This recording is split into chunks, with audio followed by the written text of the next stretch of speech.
tu vas danser. Amen. Les 2 jours, l'Esprit t'a enseigné, mais aujourd'hui, l'Esprit va te donner une autre dimension. Amen. Je pleure ceux qui ont raté les 2 précédents jours.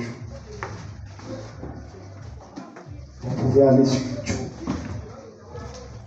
et taper simplement EV Thierry. Et tu mets Thierry, tu mets le titre, la croissance spirituelle. Et ça va te sortir le dossier et tu vas suivre. Amen. Amen. Nous sommes au 3e jour de notre séminaire d'enseignement. Et je ne cesserai de dire la meilleure chose dont tu as besoin. Quelqu'un aide avec le sable ici, s'il vous plaît. Dis-le, le sable. La meilleure chose dont tu as besoin, c'est la parole. La parole de Dieu, c'est pour les matures.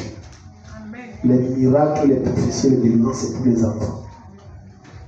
La parole de Dieu, c'est le repas de résistance. Mais les gens qui aiment les prophéties, les miracles et les délivrances, ce sont les gens qui aiment le lait spirituel. Alléluia.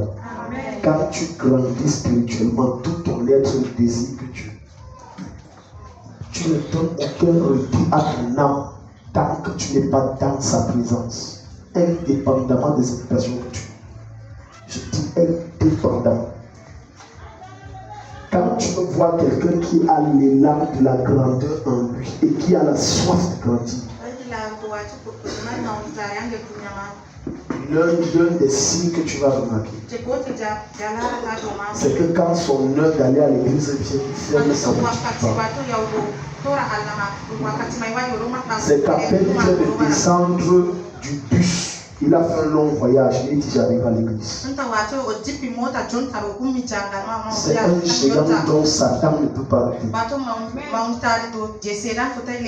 Mais les bébés spirituels n'aiment pas la présence de Dieu. Celui qui est spirituellement immature trouve toujours des raisons pour ne pas venir à l'église. Quand tu es spirituellement immature, il y a toujours raison. Tu vas créer des raisons. Tu vas voir que le bébé spirituel aime Dieu quand il a les problèmes. Il va courir à Dieu. Mais quand il n'a pas de problème, c'est il ne peut pas aller loin dans la vie. Quand tu grandis, le Seigneur t'a enseigné ça hier. Quand tu grandis spirituellement, il y a des problèmes qui ne cherchent pas. Il y a des démons qui te fuient. Maintenant, le Seigneur ne veut pas que tu atteignes la dimension de la croissance spirituelle ou simplement tu ne fais plus les rêves de couche de nuit, des repas de nuit, tout ça. Il veut que tu dépasses ce niveau pour atteindre le niveau de la croissance spirituelle où tu deviens une solution pour les autres. Tu deviens une solution. Tu deviens le sel de la terre, la lumière du monde, celui qui assaisonne le vie, une solution pour la famille. Lorsque tout va mal, on sait qu'on peut se tourner vers toi. Tu deviens la terreur des démons de ta famille. Voilà l'objectif. Malheureusement, l'église est remplie de gens qui ne veulent pas grandir. On doit toujours l'appeler. Tu n'es pas venu à l'église. Il est obligé de mentir. Tant que tu ne comprends pas les choses aussi que le Saint-Esprit est en train de t'enseigner, qui sont dans ta Bible, dont je doute que tu lises chaque jour. Donc je doute que tu lises chaque jour. Tu vas toujours voir un démon, tu chasses, l'autre arrive, tu parles encore, tu chasses. Quand tu finis, tu chasses, l'autre encore vient, l'autre aussi. Or, ce n'est pas la pensée de Dieu. La pensée parfaite de Dieu, c'est que tu atteins le niveau auquel démon ne te contrôle. Tu le contrôles. Mais pour cela, tu dois grandir. Tu as ton voisin, tu dois grandir. Dis-le encore, tu dois grandir. Alléluia. Amen. Le Saint-Esprit a tellement de choses à te dire. Le temps est trop petit. Le temps est trop limité. Il y a des grandes choses. première chose quand tu veux grandir. 1 Samuel 3, 1 à 9. Tu dois être assis au pied d'un père. Aucun enfant ne naît de lui-même. Aucun enfant né d'une mère ne grandit de lui-même. L'enfant là n'existe pas. Si on prend un niveau de quand on vient d'accoucher, on le met là, on le prend, on le met après 10 ans. Il sera mort. Si tu dis qu'il sera en train de marcher, il sera mort. Combien d'enfants ramassent dans les poubelles? Personne ne peut grandir si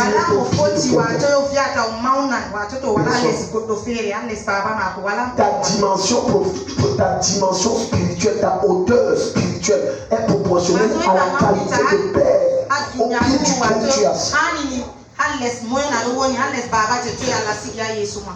Ouais. Si tu veux connaître la grandeur spirituelle d'un enfant, voilà pourquoi Brenda Bia, elle arrive à l'aéroport le monde aucun passeport ne passe. Pourquoi? Vous connaissez qui est son père.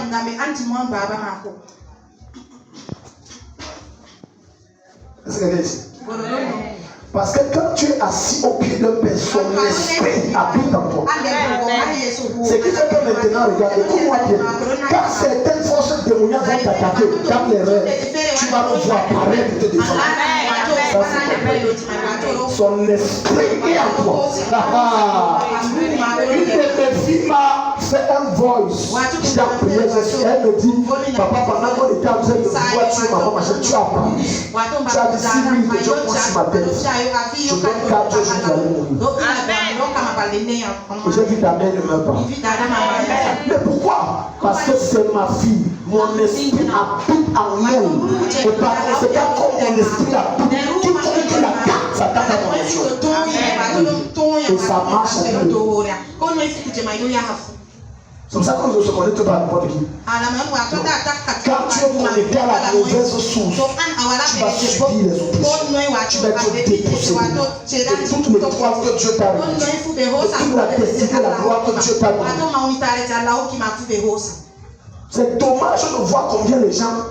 Ah, je t'aime. L'esprit de Dieu, cet esprit, aide-moi à communiquer ce que tu me dis. Regarde. Le fait que tu es au pied d'un père, il y a les batailles. Les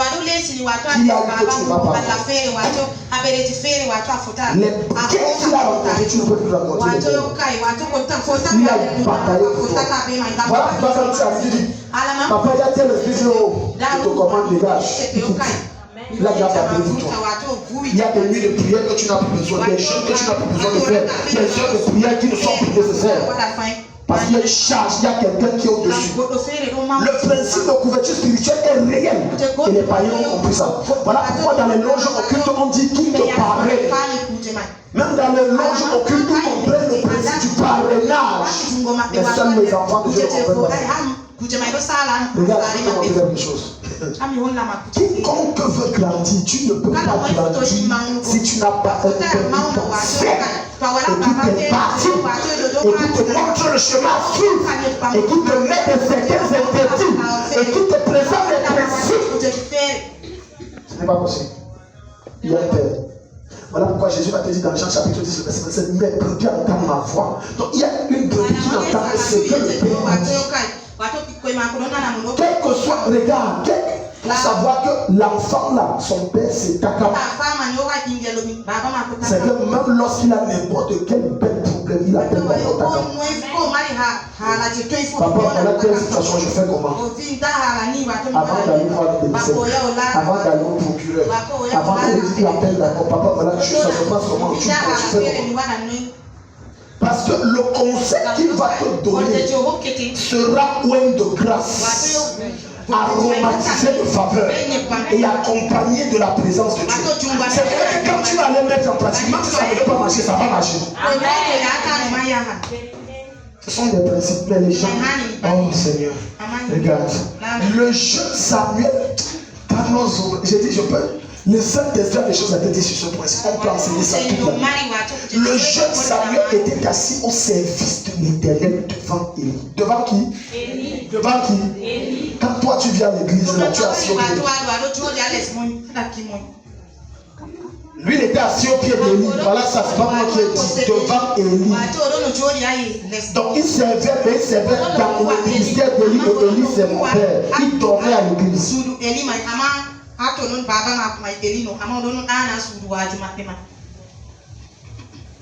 Certaines batailles et guerres auxquelles tu es confronté, c'est parce qu'en réalité tu n'as personne. Je peux vous choquer. Le principe mondial qui dit que celui qui n'a personne derrière lui, celui qui n'a pas quelqu'un derrière lui, ne posera pas quelqu'un. C'est vrai. Dans le règne spirituel, c'est vrai. C'est vrai. Voilà pourquoi même Jésus-Christ, étant Dieu dans sa plénitude, sous forme charnelle, il a fallu un prophète qu'on appelle Jean-Baptiste qui vient l'introduire. Il a dit voici la main de Dieu qui a ouvert les péchés. Jésus ne s'est pas introduit lui-même. Non, il fallait quelqu'un qui l'introduise. Samuel. Le jeune Samuel était assis au service de l'Éternel devant Élie. Un enfant. Il est au pied du Père. Voilà l'un des plus dangereux prophètes de toute l'histoire d'Israël. Maintenant, Dieu va te montrer que tu portes des choses en toi que toi-même tu ne connais pas. Et le Saint-Esprit ne te dira pas jusqu'à ce que ton Père te dise que voilà ce que tu as. Regarde, la parole de l'Éternel était rare en ce temps-là. Les visions n'étaient pas fréquentes. En ce même temps, Élie commençait à avoir les yeux troubles, ne pouvait plus voir, était couché à sa place. Verset 3. La lampe de Dieu n'était pas encore éteinte et Samuel était couché dans le temple. Regarde comment quelqu'un veut grandir. Constamment à l'église, tous les couchés dans le temple. Il n'y a aucune raison pour laquelle il va dans l'église. Il ne se donne aucune raison. À l'université, j'ai traversé le temps tellement difficile que manger était dur, frère, je vivais de mal. Mais j'étais à l'église tous les jours qu'il y a réunion à l'église. Et personne ne connaissait que Takam dit ça. Personne. Juste quand tu entres chez moi, tu vois que le gaz là, ça fait des luttes, le chaud là, on ne sait pas la dernière fois. Et j'étais à l'église. Mais j'étais à l'église. Tu veux grandir, mais tu as amoureux la présence de Dieu. Tu n'auras pas de présence. Couché dans le temple, c'est la vie spirituelle qui me dit que toutes les fois il y avait réunion, il était là. Il n'y a pas de raison. Même s'il est super occupé, il manque 5 minutes que la réunion finit. Dit, dans les 5 minutes, je peux me visiter.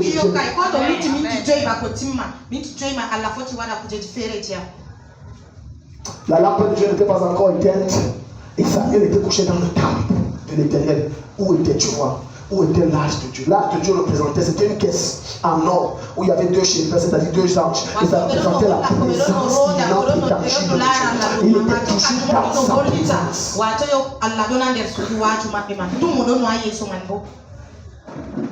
J'expliquais un jour à une de mes filles, je disais que si j'arrête d'être dans la présence de Dieu, les anciens démons et les nouveaux démons, et les démons que j'ai chassés sur Dieu, vont me chercher.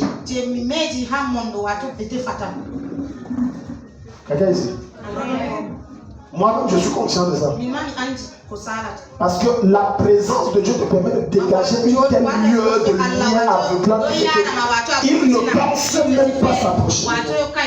Tu es tiens à carreau. Quand tu arrives, il fuit.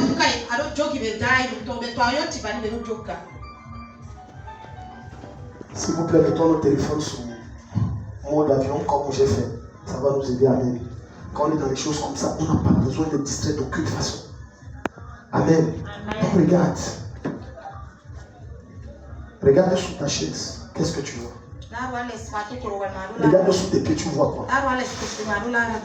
Tu vois quoi? Tu vois quoi? Là dit le sol. Tu vois quoi? L'ombre. Pourquoi il est sous toi? Acclamez pour lui.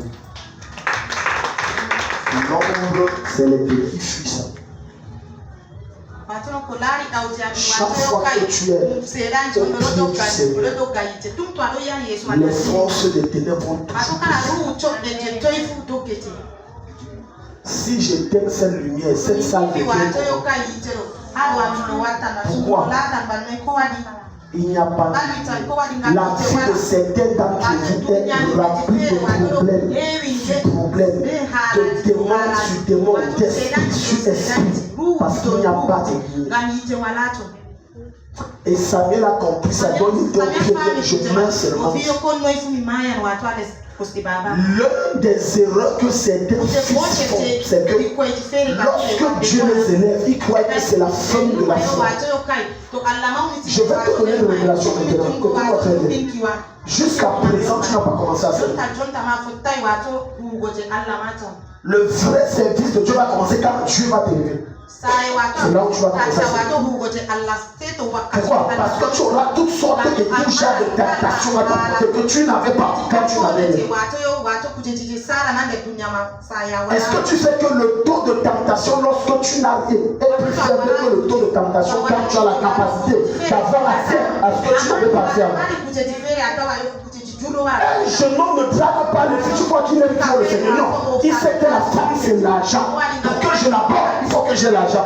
Jusqu'au jour où tu ne lèves, il est plein d'argent. Et maintenant tu vois qu'il a le courage d'aller dans sa robie, même les dieux, maman, il est dragué.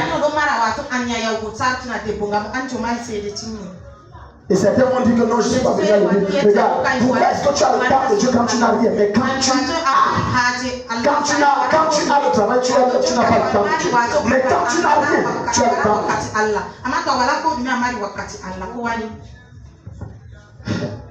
Seigneur, élève-moi.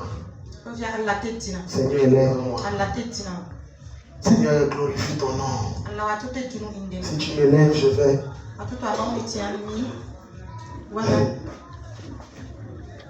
Verset 4. Alors l'Éternel regarde la naïveté d'un fils.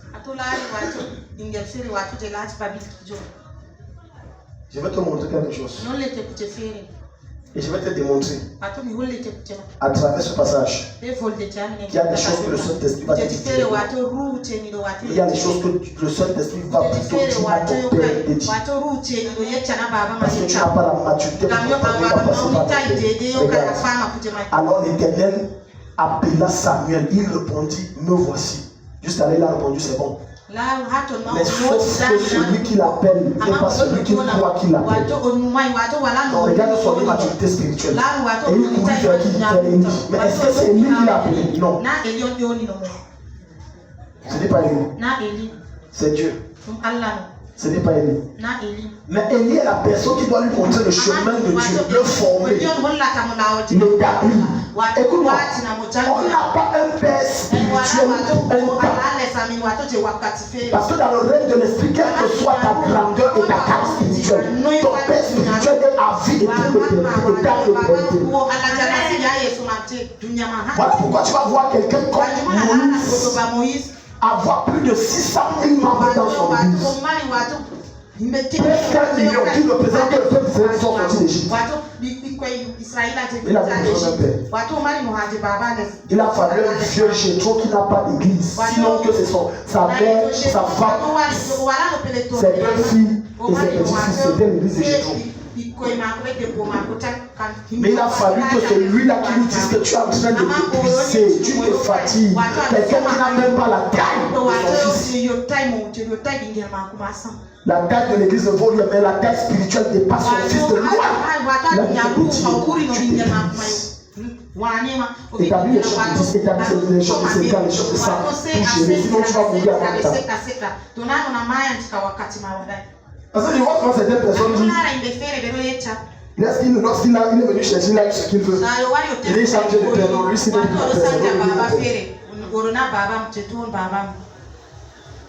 c'est pour ça que les gens tournent en rond. C'est pour ça qu'ils ne progressent pas. Quelle que soit la grandeur et la taille de ce que tu seras demain, c'est grâce à ton père.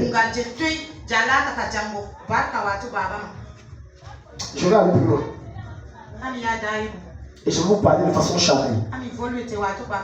Quelle que soit la façon dont un enfant grandit, devient quelqu'un dans la vie,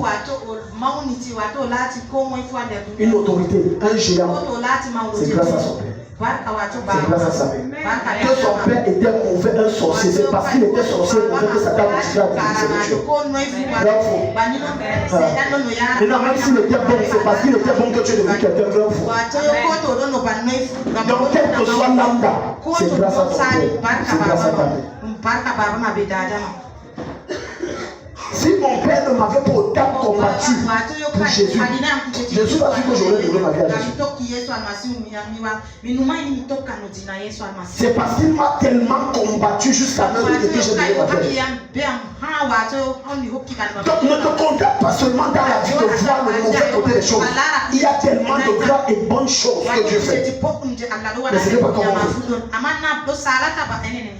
Il courut vers Élie et dit, me voici car tu m'as appelé. Et Élie répondit, je n'ai pas pour appeler. Retourne te coucher. Et il alla se coucher. Les gars, celui-ci ne connaît pas que c'est son ministère prophétique qui se manifeste. S'il n'était pas au pied de lui, il n'aurait jamais su. Remonte un peu plus au verset 7. Dieu l'appelle de nouveau. Il dit, me voici, va vers Élie. Élie dit non. Voilà, Élie répondit, je t'ai pour appeler. Verset 7. Verset 7. Samuel ne connaissait pas. Tu as vu? Souviens, il ne connaissait pas. Samuel ne connaissait pas encore l'Éternel.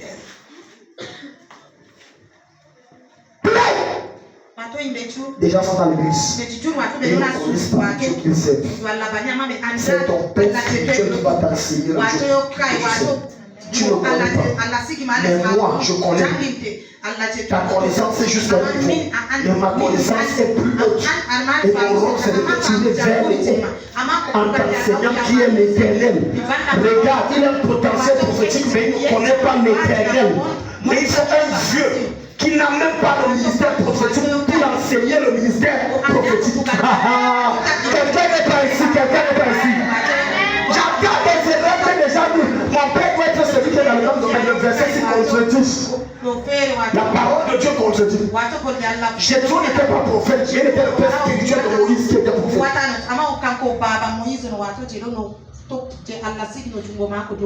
Donc tu vois que Dieu brise la logique et la pensée humaine. Samuel ne connaissait pas. C'était un jeûneur, un prieur, un érudit de la Bible. Ça veut dire qu'il lisait trop la Bible. Mais il ne comprenait même pas ce qu'il dit. Mais ce que j'aime chez Samuel, c'est qu'il avait l'esprit d'enseignement. Il dit, et la parole de l'Éternel ne lui avait pas encore été révélée. Tu as vu? Jusqu'à lui, il n'avait pas la révélation. Il lisait la Bible, mais pas de révélation. Mais Dieu lui donne la révélation par Élie. Verset 8. L'Éternel a parlé de nouveau Samuel pour la troisième fois. Et Samuel se leva, alla vers Élie et dit, me voici car tu m'as appelé. Élie comprit. Voilà quelqu'un qui n'a pas le ministère prophétique, mais il connaît quand même certaines voies. Il dit que c'est Dieu qui t'appelle. Petit, assieds-toi, je vais t'enseigner le ministère prophétique. Quand tu vois ton cœur faire ça, c'est que c'est Dieu qui veut dire comme ça. Quand tu vois ta peau faire comme ça, c'est que Dieu parle comme ça. Maintenant, il enseigne. Il dit maintenant, la prochaine fois, va, couche-toi. Et si l'on t'appelle, tu dis là, parle Éternel, car ton serviteur, qui lui a dit ça. Tu sais combien de temps ça devait prendre à savoir pour comprendre ça? Plein d'enfants de Dieu perdent le temps parce qu'ils n'ont eu personne pour les enseigner que le chemin, si c'est comme ça. Mais il était dans l'église. J'ai dit plein d'enfants de Dieu sont victimes d'oppression et de sorcellerie. Et se disent que c'est pas la prière seulement. Et le jeûne, parce qu'ils n'avaient pas une paix qui peut l'enseigner d'autres moyens de vaincre l'ennemi. Plein de chrétiens sont en retard dans leur destinée parce qu'ils n'ont pas de père. Pour leur dire, le chemin pour ma fille c'est le mauvais, je te prends comme ça va venir. Plein de chrétiens, Dieu les avise. Un accident arrive dans ta famille, un malheur a frappé, la mort est sur le point de la tête. Ils ont des songes, mais les songes sont inutiles. Mais il n'y a pas de père pour les enseigner et donner l'interprétation. Voilà ce que le songe dit. Prie comme ça, ou viens me voir, on va modifier comme ça.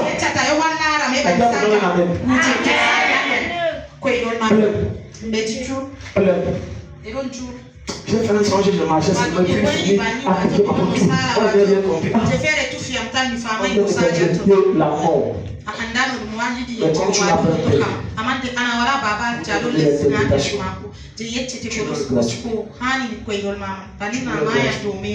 Il ne connaissait pas. Il fallait un père pour lui montrer. La prochaine fois que quand tu vas aller dormir, tu sens que c'est comme ça, prie comme ça. Il fallait un Élie. Quand tu n'as pas d'Élie, quand tu n'as pas de père, pour te montrer un chemin ou des chemins, j'ai peur que tu n'as pas de repère. Et c'est dangereux. La plupart d'entre vous, là, si je n'exagère pas dans ce que je dis, je veux le dire pour la gloire de Jésus, ce n'est pas pour m'ennuyer. Si vous m'aviez rencontré seulement il y a même seulement 5 ans, c'est que vous serez loin de cette chose. Ce n'est pas pour m'enorgueillir. Ce n'est pas pour m'enorgueillir.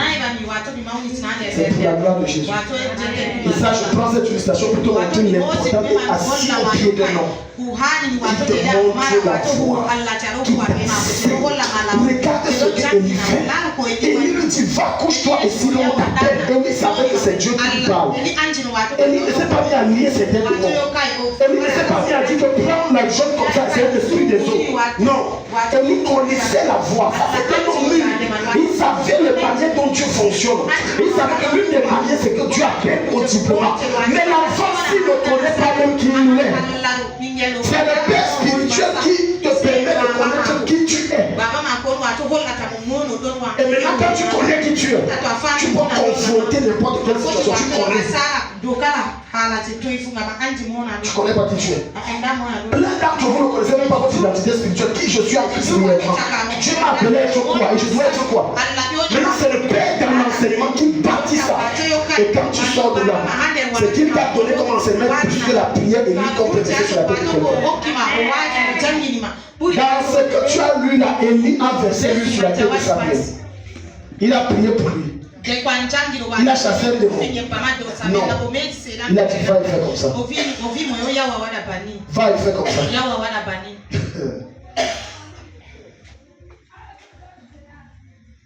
Plus tu n'es pas appuyé sur quelqu'un,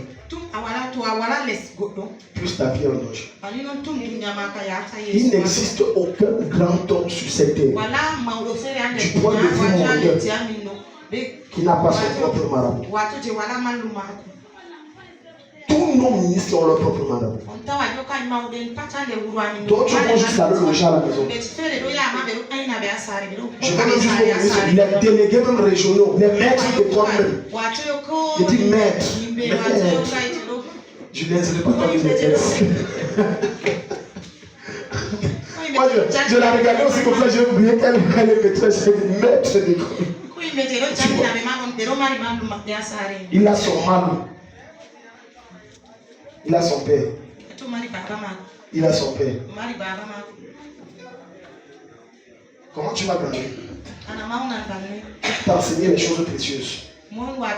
Qui va te bâtir dans ta foi. Beaucoup d'entre vous, c'est quand ils viennent ici que le fondement de leur foi est mauvais.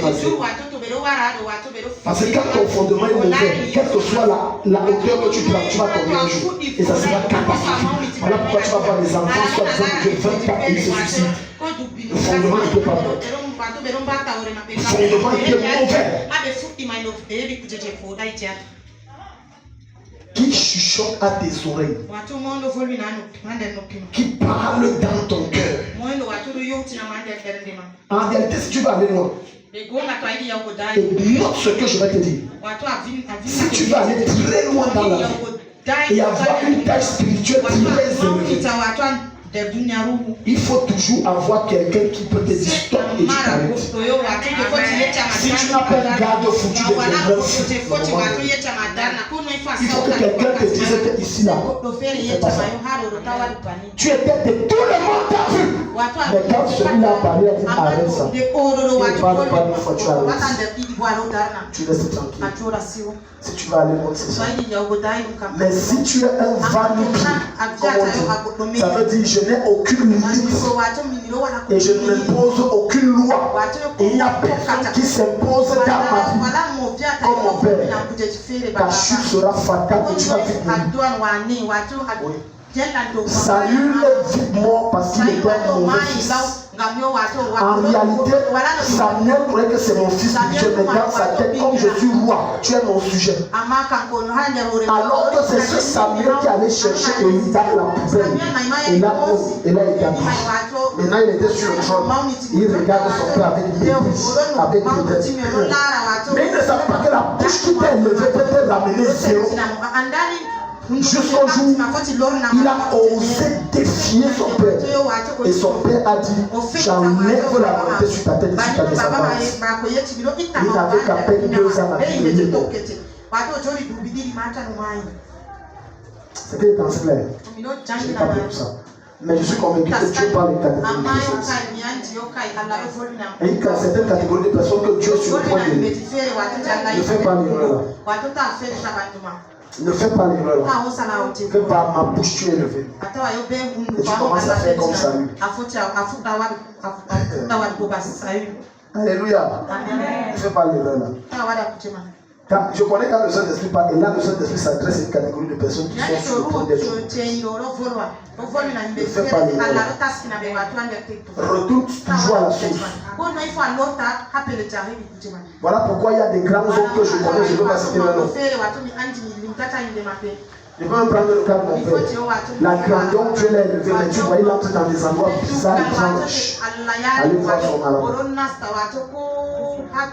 Je dis étrange ici. Dans des forêts bizarres. Et il s'assoit et dit, oui, papa, je te dis, costaud commissaire de ton état. Un homme que les gens craignent dans toute une vie. Quand on dit Takam, ça fait vibrer. Mais il y a quelqu'un qui parle ses baisses. Il y a un temps de silence toujours et c'est le qui sort.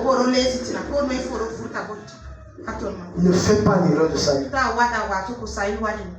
Rester au pied, ça veut dire à vie, je suis au pied. Je suis là. Quand il dit stop, tu stops. Même si tu as la monnaie de Satan, il a dit stop. Tu connais que la voix, si c'est la voix qui définit mon existence, stop. Oui. J'applique ça comme si je suis une machine. Alléluia. Amen. Alors maintenant, acte 22, verset 3. Parce que derrière tout géant, il y a un grand homme. Alléluia. Amen. Le Père te prend quand tu n'es rien. Il prend quand tu n'es rien pour faire de toi quelqu'un. Regarde ce que le plus grand de tous les apôtres. J'assume ça pour moi, Paul c'est le plus grand. J'assume, même devant Dieu, je l'assume. Pour certains c'est Pierre, pour d'autres c'est Jacques, chacun son l'autre peut-être c'est. Il y a les gens qui ont c'est Thomas. Pour eux là il faut les fuir. Je sais que son apôtre préféré c'est Thomas, il faut le fuir. C'est un traître. L'autre c'est Judas. Vous riez. Chacun son. Comme chacun a son apôtre ici sur la terre. Si quelqu'un te dit que lui, son apôtre préféré c'est Judas, fuis. Ne le salue plus. Parce que ta vie en danger. Regarde, acte 22, verset 3. Il dit, je suis juif, né à Tars, en Cilicie. Mais j'ai été élevé dans cette ville-ci et instruit au pied de Gamaliel.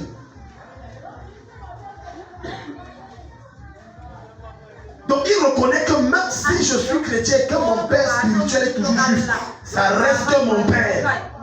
Gamaliel, il n'a pas renié Gamaliel, il s'identifie.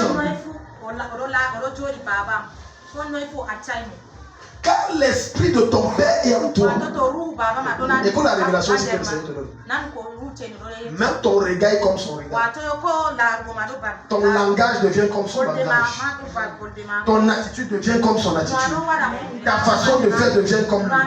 Voilà pourquoi il y a beaucoup d'entre vous qui sont venus ici. Depuis qu'ils sont venus, il y a des limites qu'ils ont brisées sans comprendre ni comment ni comment.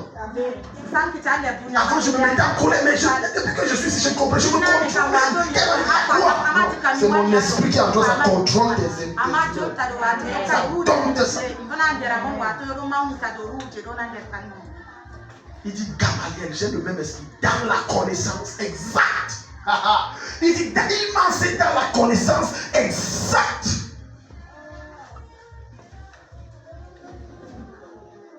Il ne modifie. Je dis exactly.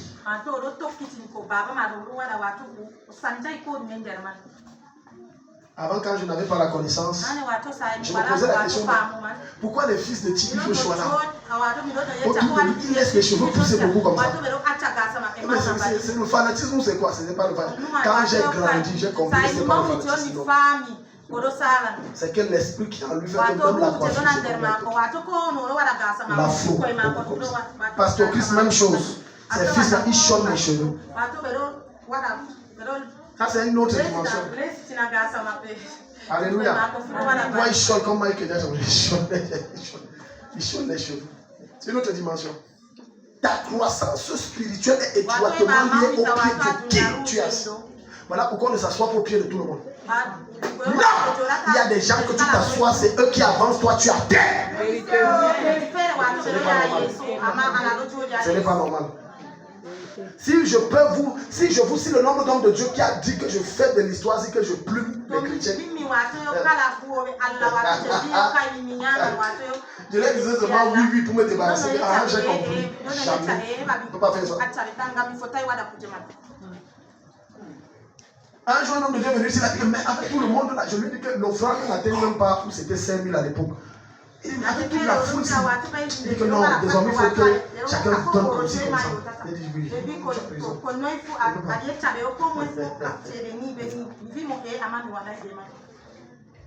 Quelqu'un se dit qu'il est père sens. Il t'enseigne comment te plumer. Ça veut dire comment te détruire à fond. Comment prendre tout à fond. Il t'enseigne.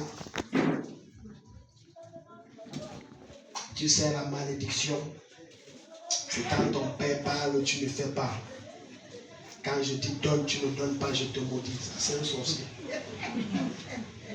C'est ça la malédiction. Vous devez avoir peur de moi. Quelqu'un dit Amen ici. Oh, celui qui ne dit pas Amen, je le maudis. Dis Amen. Donc les gens restent à l'église.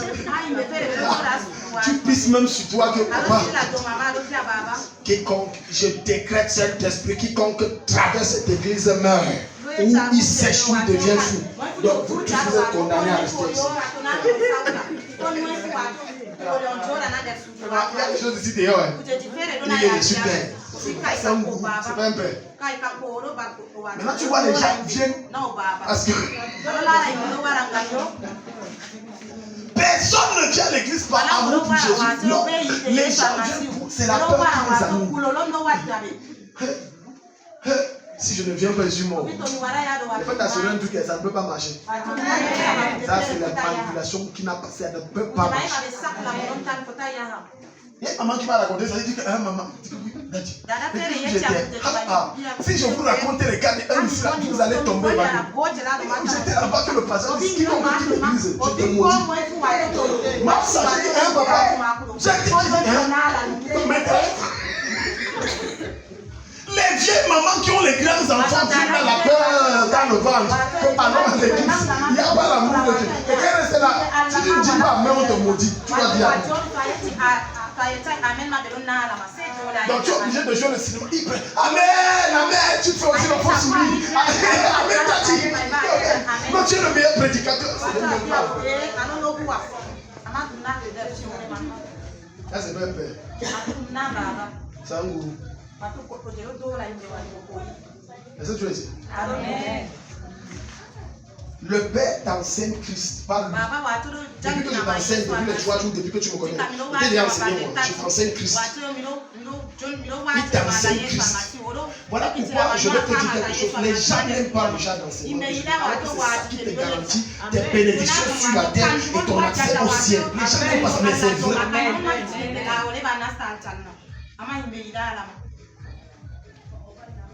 Comment se fait-il? Il y a un de mes fils ici qui me permet, je veux donner son témoignage.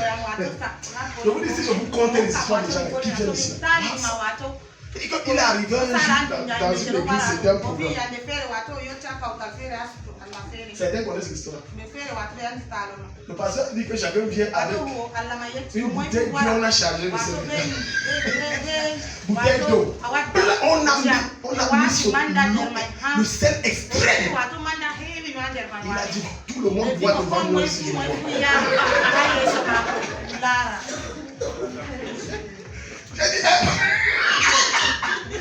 Pardon, laissez-moi dire. Papa, il dit, Daddy, c'est ça que j'ai fait. Moi, j'ai fini les églises réveillées là parce que.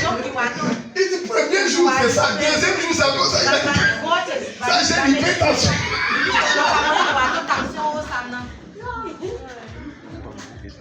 Les choses qui sont ici dehors. Il y a plus de mercenaires que de pères. Oui. Les gens font de l'œuvre de Dieu leur business. Plus de mercenaires que de pères. Laisse le Saint-Esprit le convaincre pour qu'il vienne dans ton église. Ne lui mets pas les pressions et les menaces. Ce n'est pas Dieu. Ce n'est pas Dieu. Laisse-le le choix de faire.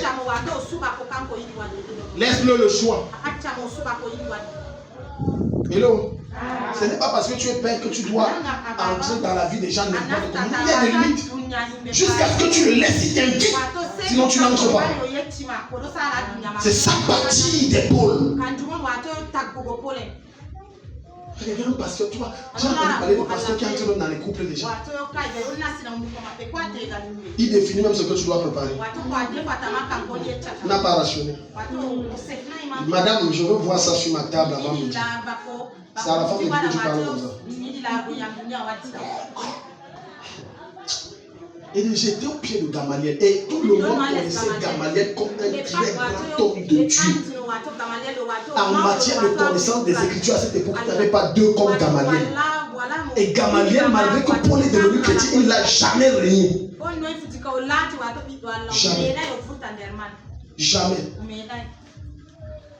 Un jour, je ne peux pas voir quelqu'un parce qu'à l'époque, j'étais assoiffé d'avoir un père. Et j'ai dit que je veux que tu sois mon père. Le gars me demande la Bible. J'ai dit qu'en tant que fils, c'est logique que je te paye ma dîme. Mais quand la première chose qui sort de ta bouche, c'est l'argent, moi j'ai fui. Quelqu'un ici? Non, j'ai fui. J'ai dit que ça, c'est pas ce genre de père. Je suis venu, je t'ai présenté les faits. Voilà, j'ai besoin d'un père.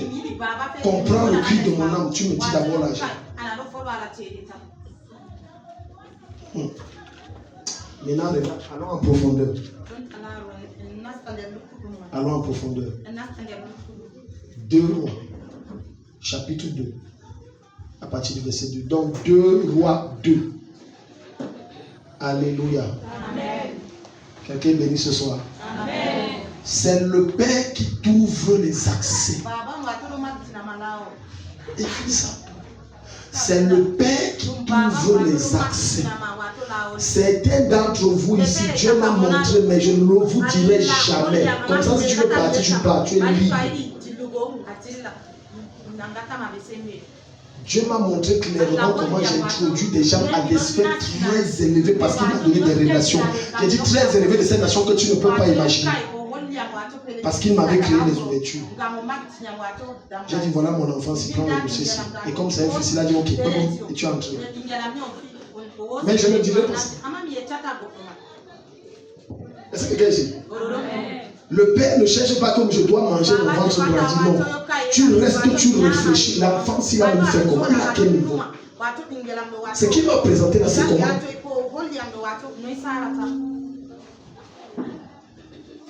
Être au pied d'un père ne dépend pas s'il sent, s'il est beau, brun ou noir, les dents cassées ou pas.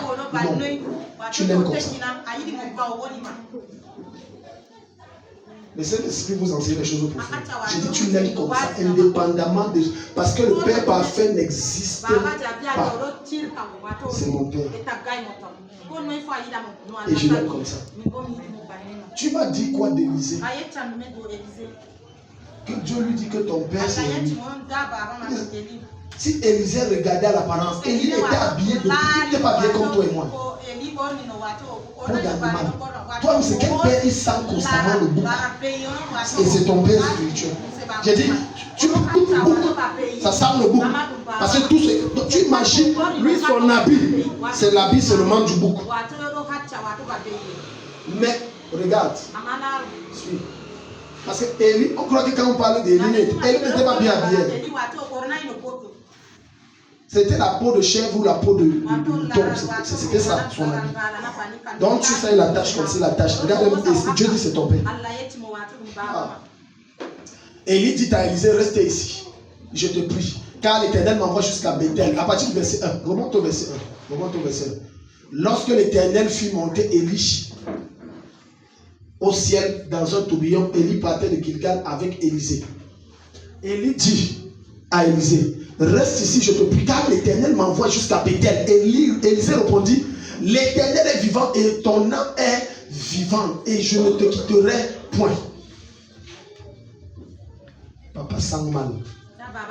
Mais une odeur que le nez physique ne sent pas. C'est l'odeur là qui m'amène chez lui. Il a une grâce qu'il porte. Physiquement, quand tu t'approches de lui, ça sent le bouc. Mais il faut être spirituel pour comprendre qu'il porte plus que l'odeur du bouc.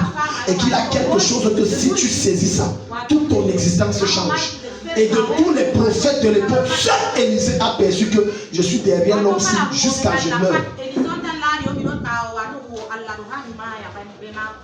Verset 3, même chose. Reste ici, il dit je ne reste pas. Verset 5, reste ici, je ne reste pas. 6, reste ici, je ne reste pas, papa. Ton pied, mon pied. Parce qu'il y a des choses que tu dois me prendre.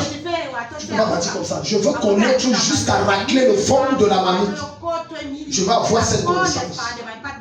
Revenons au verset 1. Dis à ton voisin, maintenant on entre dans les autres troupes. Amen. Je pleure le bon de nombre de personnes qui ne sont pas venues. C'est le problème de Gaoul. Dès qu'il pleure, il fait froid, je ne viens pas. Ça, c'est les chrétiens charnels. Les pasteurs. Maintenant, c'est que je vais entrer ici. Saint-Esprit, au nom de Jésus-Christ, je prie que tu ouvres l'entendement. Qu'ils comprennent ça. Donne-moi Amen. Sinon, tu ne vas pas comprendre. Lorsque l'Éternel fit monter Élie au ciel dans un tourbillon, Élie partait de Gilgal avec Élisée. Tu vas remarquer ici que partout où le Père était, le Fils était. Un chrétien qui tremble quand il entend les programmes à gauche, à droite, tu es encore un enfant spirituel. Est-ce que quelqu'un ici? C'est où son père était qu'il était. Les leaders qui sont dans mon équipe,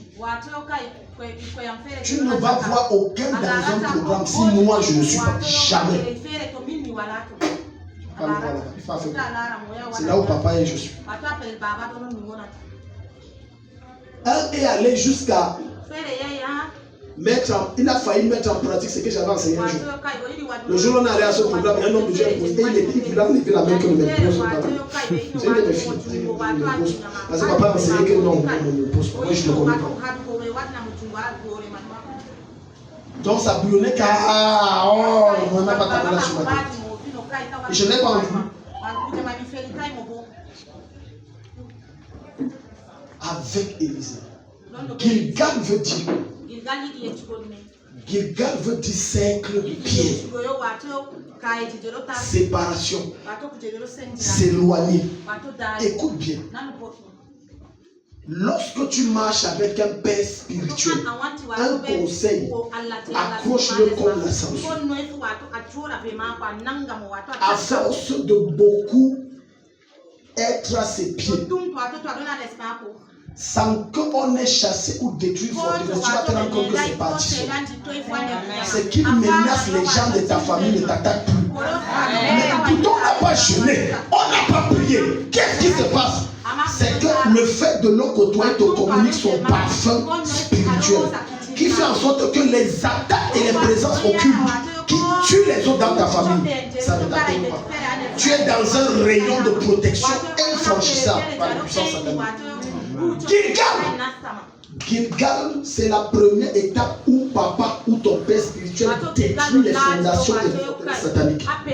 C'est pour ça qu'on parle de cercle de pierre. Gilgal, c'est l'endroit où ton père t'enseigne la consécration totale à Jésus.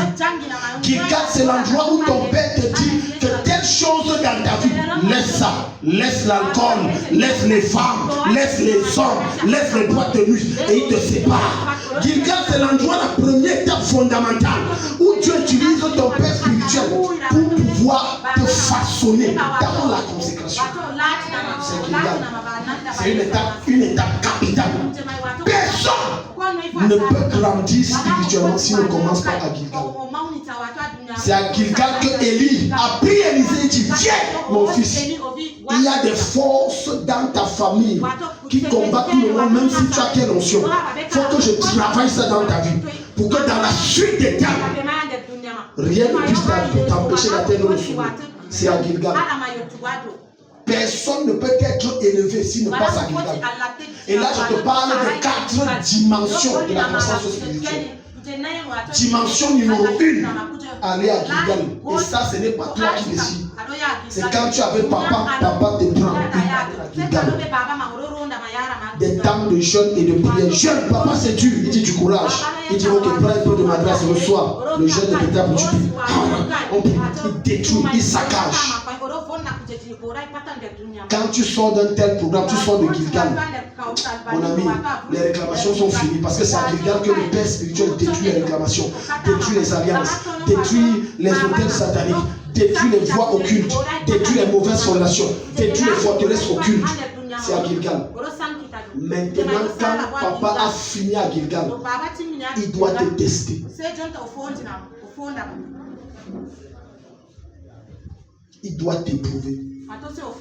Un bon père spirituel éprouve son fils ou sa fille. Il le fait passer par des épreuves. Voilà pourquoi tu vas voir Élie dit à Élisée, reste ici. En réalité, Élie ne voulait pas qu'il reste, mais Élie devait l'éprouver. Il voulait voir jusqu'où son cœur est. Est-ce que l'étape 1, où papa l'a bousillé dans les jeûnes, les prières, les machins, est-ce que ça ne va pas décourager? Il dit reste ici. Voilà pourquoi quand on dit ici, retraite spirituelle fin du mois, 5 heures, 10 heures, les gens font fait quoi comme ça? C'est à Gilgal que je t'amène. Tu dois passer par Gilgal. Tant que tu ne franchis pas l'étape de Gilgal, tu dois passer à l'étape 2. C'est la dimension la plus capitale et fondamentale pour le prochain niveau vers la lumière. Gilgal. On dit 32 jours, les gens mangent. Après que Dad dit, je ne sais pas depuis, je suis à la chapelle 5 ans, même ma vie n'avance pas. C'est que je veux t'amener à Gilgal, tu dis que moi je ne parle pas à Gilgal. Moi je suis seulement le genre de chrétien popcorn. Top, top, top, top, amen, top, top, top, top, amen. Moi c'est le genre de chrétien là. Je ne veux pas grandir. C'est Gilgal. Et maintenant, l'étape, avant d'entrer à l'étape 2, il éprouve. Reste ici. Hello. Et c'est à l'étape là que beaucoup de fils traitent leur père de sorcier, de braqueur, d'arnaqueur. Est-ce que tu sais que ça va arriver que je te dis que achète-moi une chaussure.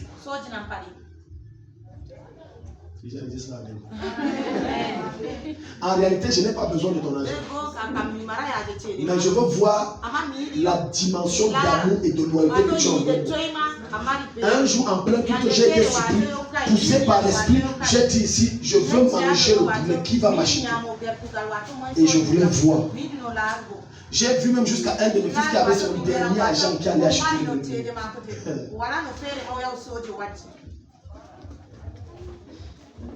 Ta grandeur doit être évaluée. Et à chaque étape, on t'évalue. Parfois, l'Esprit de Dieu peut dire à l'homme de Dieu qui est ton père, demande à maman de te donner 100 000.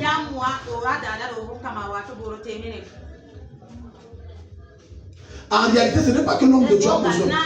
Mais Dieu veut voir l'état de ton cœur, de ton nom, chapitre 8. Je t'ai fait passer par toutes ces choses par la fin de la nudité, afin de connaître quelles seraient les dispositions de ton cœur. Et si tu continuerais à me servir. De ton nom, chapitre 8, à partir du verset 8. Il y a des enfants tellement. Chiche n'est pas le mot. Ils sont chicha. Le truc qu'on fume la chicha.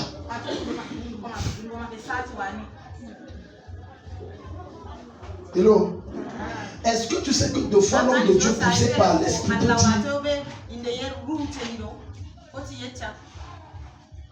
Fais-moi un bon repas, tu me donnes. Mais en réalité, Dieu veut te bénir.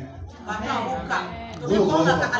Patricia, allons à 1 Roi chapitre 18. Non, vous ne croyez pas. Votre ami ne me convainc pas. Dis à ton voisin, c'est l'univers de la parole. C'est l'univers de la parole. Saint-Esprit va te décortiquer, ça écoute, regarde. Voilà. La veuve de Sarepta, descends la veuve de Sarepta. Je vais te montrer quelque chose. Voilà, descends encore. Fais maintenant la scène. Non, descends, c'est pas ça. Descends encore. Verset, ouais, chapitre 19, ok, descends doucement. C'est le vaille, se marie, but, voilà, descends encore. Je vais te montrer quelque chose. Attends, remonte. L'Éternel nous dit, reprends ton chemin par le désert jusqu'à Damas, et quand tu seras arrivé, non, descends. Rapidement, Patricia, si quelqu'un trouve ça, non, c'est pas 20, ça peut pas être 20. Si ce n'est pas le chapitre 19, c'est que c'est le chapitre 17. Parce que Dieu va te montrer quelque chose ici. Des fois, quand je te demande quelque chose, ceux qui me connaissent savent que je ne demande jamais. Amen. Si j'approche et je te dis je veux, je te révèle donc maintenant qui je suis. Fais attention. Ça veut dire qu'il y a quelque chose que Dieu veut faire. Et je ne fais pas ça de moi. C'est Dieu qui me dit fais. Mais je ne te dirai pas que Dieu a dit que tu dois me donner. Dresse ça c'est descendu. Dresse, tu as trouvé. Voilà, monte. Dresse-le. Voilà, remonte au verset 8. Chapitre 17. Alors la parole de l'Éternel fut adressée en ces mots. Lève-toi, va à Sarepta, qui appartient à Sidon, et demeure là. Voici, j'y ai ordonné à une femme veuve de te nourrir. Maintenant, Dieu qui dit que j'ai ordonné à la femme de te nourrir, Dieu ne s'est pas révélé à lui, ni par aucune vision, ni par un songe, ni par une parole qu'elle a entendue. Elle n'a rien entendu. Mais Dieu qui s'est révélé se révèle à elle par la personne de Élie qui doit lui dire, donne-moi, je mange. Descends. Il se leva et il alla à Sarepta. Comme il allait à l'entrée de la ville, voici, il y avait là une femme veuve qui ramassait du bois. Il l'appela et dit, va me chercher, je te prie, un peu d'eau dans le vase, afin que je boive. Verset 11. Et elle alla en chercher, et il appela de nouveau et dit, apporte-moi, je te prie, un morceau de pain dans ta main. Comment se fait-il que Dieu dit, j'ai ordonné? Ordonné veut dire que tu as entendu Dieu. Si tu n'as pas entendu physiquement, ça veut dire qu'il s'est révélé à toi dans un songe ou dans une vision. Mais ce n'était ni l'un ni l'autre. Mais c'est Élie qui vient donner la révélation et dit, Dieu m'a révélé. Même s'il n'a pas dit ça, il a simplement dit, donne-moi, je mange. Verset 12. Et elle répondit, l'Éternel ton Dieu est vivant, je n'ai rien de cuit. Je n'ai qu'une poignée de farine dans un pot et un peu d'huile dans une cruche. Et voici, je ramasse 2 morceaux de bois. Puis je rentrerai et je préparerai cela pour moi et mon fils. Nous mangerons, après quoi nous mourrons. Verset 13. Élie dit, ne crains point, rentre, fais comme tu as dit. Papa, la mère, si maman Xavier ne veut m'expliquer que comme tu vois là, c'est le dernier repas. Je vais préparer une femme. Mais moi je dis, maman, ce que tu as développé là, c'est bien. Fais comme tu as dit. Mais amène-moi d'abord ma paille. Maintenant tu vas dire, il est charnel. Il est charnel. Comment la femme n'a pas pitié d'elle. Le peu qui lui reste, il prend. Est-ce qu'il est même vraiment de Dieu? Il est plus vrai que ceux qui ne prennent rien à personne. Le genre de vitesse, les chrétiens n'aiment pas. Mais c'est ta Bible. On ne va pas changer, même pas un virgule, c'est ça. Regarde, avec tout ce que, regarde, tout le français que la mère a développé. Et elle ne savait même pas qu'il est homme de Dieu. Donc il développe tout le français là. Elle a développé. Oh, on va aller ramasser le bois, on va allumer le feu, on va mettre la farine, la pâte je vais pétrir, et puis je vais préparer. Ce n'est comme moi et mon enfant, et on mange et on meurt. Regardez bien la réponse d'Élie. Verset 13, Patricia. Pourquoi? Verset 13. Élie lui dit, ne crains point, donc n'aie pas peur, rentre. Fais comme tu as dit. Tu as dit que tu dois ramasser le bois, non, maman ramasse. Tu as dit que tu allumes, maman allume. Tu as dit que tu vas pétrir la farine, pétris bien, pardon, et pétris là, prends le temps. Tu as dit que tu fuis, non, fuis bien. Ensuite il continue, il dit quoi? Seulement, prépare-moi d'abord avec cela du petit. La farine, même d'abord, ça ne nous suffit pas, nous deux. Toi, tu dis, on ne peut pas d'abord. Tout ça, c'est bien. Repas, ça, tu me donnes. Dans ça, l'homme de Dieu n'a pas dit, Dieu m'a dit. Pour que ça n'influence pas son jugement. Ce qui amène les gens à donner à contre-cœur. Alors que le Dieu comme ça n'aime pas qu'on lui donne à contre-cœur. C'est que lorsqu'il entend que Dieu a dit que tu donnes, il donne. Et il n'est pas béni parce qu'il ne donne pas parce qu'il est convaincu. Mais il donne parce que tu as dit Dieu, ça me fait peur. Dieu n'agrée aucune offrande que tu donnes à contre-cœur. Oui, il n'agrée pas. Voilà pourquoi Élie n'a pas dit l'Éternel m'a dit. Il n'est même pas venu dire je suis homme de Dieu. Il a dit maman, fais ma part, le peu qui reste pour vous, donne-moi, je mange. Et c'est l'étape de l'épreuve. Avant la prochaine dimension, on t'éprouve. Oui, Dieu t'éprouve. Il y a une certaine grâce que Dieu voulait déverser sur Élisée. Mais il fallait que Élisée passe certaines étapes. Absolument. Il y a une certaine croissance rapide que Élisée devait recevoir. Mais il y a absolument. Alléluia. Amen. Descends. Reviens là. Tu vois maintenant dans la suite, quand tu vas lire, tu vas te rendre compte que dans la suite, elle a fait comme Élie a demandé et l'abondance est déversée dans sa maison. Prochain, reviens à notre verset 2 Rois 2. Alléluia. Élie dit à Élisée, reste ici. Élisée qui a un bon Dieu a dit que le Père c'est je vais tout prendre. Ne reste pas. Ton pied, mon pied, c'est que tu as lâché vu. Je te prie car l'Éternel m'envoie à Bethel. Maintenant la prochaine dimension. Dimension numéro 2. C'est Bethel. Le Dieu comme c'est en réalité, beaucoup d'entre vous ne le savent pas, mais c'est un Dieu de dimension et d'étape. Dieu ne vient aucune étape. L'étape que tu dois traverser avant ton élévation, monte, descend, tu dois traverser l'étape. Que tu veux ou non, tu dois passer par là. Même Jésus, avant d'être couronné, reconnu, il devait passer par la croix, l'humiliation, le rejet, les insultes. Donc avant d'atteindre le sommet, il y a une étape que tu dois passer. Correction, il y a des étapes. Quelqu'un dit Amen. Il y a des étapes, les gens disent étapes de quoi avec tout ce que j'ai souffert. C'est par niveau. Dis à ton voisin, c'est par niveau. Niveau 2 maintenant, regarde. Ça, c'est la prochaine dimension. Bethel. Bethel, c'est la maison de Dieu. Bethel veut dire la demeure de Dieu.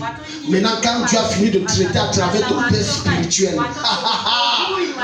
les fondations, les forteresses, maintenant Dieu utilise ton père spirituel pour t'apprendre comment servir Dieu dans sa demeure. Beaucoup de gens viennent à l'église, mais ils ne connaissent pas servir Dieu dans la demeure. Et tout à l'heure, on a vu Samuel qui était assis, dormait, couché dans l'église, mais ne connaissait pas servir Dieu dans sa demeure. Maintenant, c'est l'endroit où l'homme de Dieu, par le Saint-Esprit, te bâtit dans la maison de Dieu. Non, quand tu vas adorer, non, on n'adore pas comme ça, mon fils. Quand tu veux prier, non, c'est pas comme ça. Non. Quand tu arrives, non, viens tôt. Ne viens pas à 8h. Le culte, c'est 7h30. Tu dois venir à 7h pour avoir 30 minutes de prière personnelle pour que Dieu te visite. C'est dans la maison de Dieu que maintenant le Père façonne le Fils et l'enseigne. Voilà comment on fait. Mais l'une des raisons pour lesquelles beaucoup d'entre vous n'aiment pas suivre le Père, c'est parce que vous ne voulez pas mourir. Il y a trop de vous. Et c'est pas que j'ai mon programme. C'est pas que j'ai aussi des choses à faire. Alors que c'est Dieu qui vous éprouve pour vous donner les bonnes choses. Oui. Dieu vous éprouve. Bethel, la maison de Dieu. C'est là-bas que le Père te bâtit. C'est là-bas que le Père te montre comment on dirige un culte. C'est là-bas que le Père t'enseigne que quand tu es dans la maison de Dieu, éteins le téléphone. Et je peux voir Élie dit à Samuel que non, éteins le téléphone. Dès que tu t'éteins, même si c'est quoi Satan, c'est Dieu d'abord. C'est la maison de Dieu. C'est là-bas que Dieu, le Père t'enseigne ce qu'on appelle l'intimité avec Dieu et son importance. C'est ta respiration, c'est ton oxygène, c'est ta raison d'être. C'est à Bethel. C'est là-bas que Dieu t'apprend à donner des sacrifices à l'Éternel. Il t'enseigne comment faire une sémence et comment donner une offrande et comment être fidèle dans tes dîmes. C'est à Bethel. C'est la maison de Dieu. Et c'est l'étape cruciale. Tu ne peux pas grandir si tu ne passes pas. Tu dois aller à Bethel.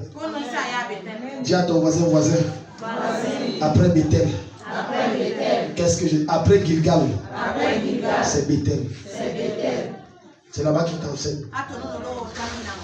Alléluia. C'est là-bas qu'il t'enseigne que quand tu es dans la présence de Dieu, prends tes soucis, mets ça dans un carton, tu fais, tu te concentres. C'est à Bethel. Dieu est tellement choqué lorsqu'il voit ses enfants être distraits dans sa présence au lieu d'être concentrés. Ils sont distraits. Dieu est encore plus choqué qu'il voit son enfant dormir dans sa présence. C'est une insulte. Vous n'avez pas compris, je t'explique. Parce que Jésus avait l'habitude d'utiliser les choses de la nature pour expliquer les choses spirituelles. Est-ce que tu sais que quand il y a réunion d'état-major avec Paul Biya et que un des membres ou participants de la réunion dort, tu es viré.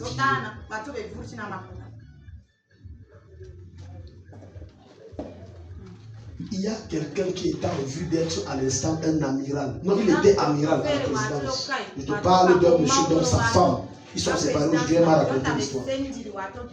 Ce qui s'est passé, c'est que lorsque le président est venu, ça c'était même pas la. C'était comme s'ils étaient au défilé même tout. Le gars avait, il était épuisé, il avait sonné. Président, donnez-moi le nom de celui-là. C'est qui? Je n'ai pas vu. On l'a régressé. Jusqu'à là, la retraite coloniale. On l'a régressé. Le chef est là, tu dors. Ça ne va pas dans la tête. Imagine, tu viens devant la présence du roi de roi, sa grandeur. Et tu dors. Quand on est à la maison, quand tu vois que le sommeil te menace, ne plus dors.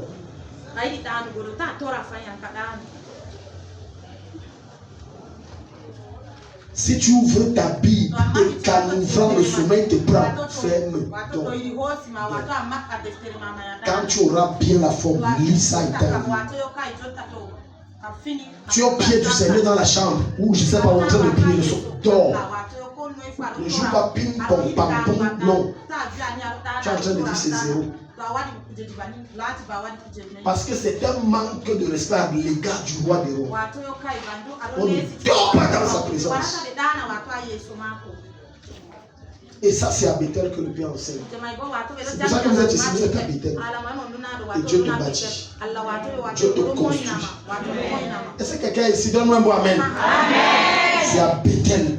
Maintenant, quand Dieu t'a bâti après avoir détruit les forteresses sataniques, tu es passé à la classe des disciples comme on fait le mercredi.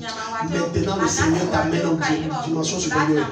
Maintenant, Dieu va permettre qu'autour de toi, il y a des gens qui salissent ton père pour te pousser à le quitter. Mais c'est toi, le fils des prophètes qui était à Bethel sorti vers Élisée et lui dit, sais-tu que l'Éternel enlève aujourd'hui ton maître au-dessus de ta tête? Et il répondit, je le sais aussi, taisez-vous. Regarde un bon fils. On dit que Élisée dit qu'il a trop lu, il va mourir, tu es au courant. C'est le jugement de Dieu, c'est la colère. Tu fermes ta bouche, tu connais rien. Un fils qui ne connaît pas défendre de façon frontale celui qui prétend être son père spirituel. Quand je dis frontal, ça veut dire on l'insulte et tu te tais. Tu es déloyal. On doit faire. Si j'apprends ça, c'est que je vais me faire toi. Tu es un Judas. Tu dois être à même de dire ferme ta bouche. Tu ne maîtrises rien. Non, là n'est pas comme ça. Mais si tu n'es pas capable de défendre les inepties qu'on dit, ça veut dire que celui qui ne dit rien. C'est vrai. Je suis en train de dire que c'est vrai quand même. C'est vrai. Regardez ici. Taisez-vous. Vous ne connaissez rien. Bande d'insensés, fermez vos bouches. Si vous n'avez rien à dire, fermez-la. Le temps arrive où Dieu va permettre, quand Dieu va élever son ministère à un niveau supérieur, on va dire des choses. Ça, c'est une prophétie que je vous donne maintenant. Certains vont fuir. Que le gars là boit le sang. Vous allez croire, vous allez partir. L'autre là, lui, l'homme de Dieu là, ou non, tu n'entends pas souvent chez lui, là, il y a un chat qui crie, là, il couche avec ça. Les gens, oui, ça va venir. Mais comme ici parmi vous, et je prie que ce ne soit pas le cas, il n'y a pas d'Élysée. Vous dites taisez-vous.